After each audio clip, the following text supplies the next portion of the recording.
கைவிட்டு போன செல்வம் மீண்டும் தான் வருமா காயங்கள் ஆறிவிடுமா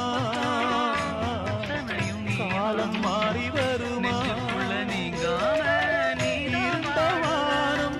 வெளுக்குமா நெஞ்சுக்கு அமைதி கிடைக்குமா இருண்ட வானம் வெளுக்குமா நெஞ்சுக்கு அமைதி கிடைக்குமா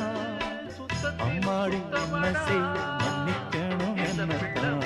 யார்கிட்ட சொல்லி அழுவ ராத்திரிக்கு கொஞ்சம் ஊத்திக்கிறேன்